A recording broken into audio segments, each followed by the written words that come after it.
ஒரு காலகட்டத்துல தூர்வாச முனிவர் எங்க போனாரு? பரமசிவ அவதாரம் தான் ஆண்டவர். முனிவேஸ்வரி யார் அவதாரம் சொல்றேன். முனிவேஸ்வரி யாருன்னா ஸ்ரீஹரி, நரஹரி, உலகரி, அச்சுதா, லீலா வினோதா, கமலபாரா, ஆதி மத்தியான ரட்சகா, அநாத ரட்சகா, அகிலாண்ட கோடி வெண்ணா நாயா திட்டு பையில திட்டு பையன் நேரம் போடுவான் பட்டியா. ஏன்னா வாழ்முனி என்று சொல்லக்கூடிய 7 முனி, வாழ்முனி, செம்முனி, முத்துமுனி, நாதமுனி, கும்பமுனி, கட்டமுனி, பிரம்மமுனி என்று சொல்ல 7 முனீஸ்வரர். பச்சமாவுக்கு போனா இந்த 7 முனி காவலோட தான் இருப்பாங்க.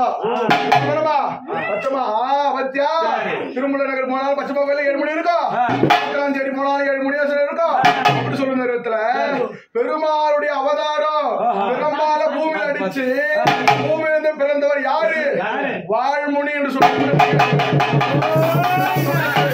வாழ்முனி என்று சொல்லக்கூடிய பெருமாள் தான்.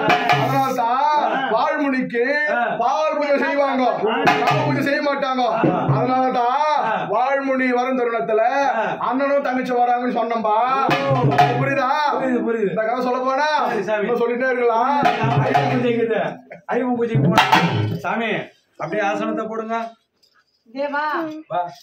ஆசனத்தை போடு. முனீஸ்வரன் வாங்க, முனீஸ்வரன் முதல்ல முனீஸ்வரன் வாங்க. அதான் முனீஸ்வரன் தான் போட்ட முனீஸ்வரன் தான் முதல்ல ஆனந்தம் கொடுப்பா. அப்படி வா. அவர் ஆனந்தம் கேட்டுக்கிறாரு. வா நீ. ஆமா கொடுப்பா. அவர் சந்தோஷம். அவரே போதுறே சொல்றாரு. ஆனந்தம் கொடுப்பதில்ல. ஒண்ணு இல்ல. ஐயம் பூஜை நான் தான் போய் போடணும். ஐயம் பூஜை நான் தான் போய் போடணும். அந்த இடம் வாழ்முனியா செம்முனியா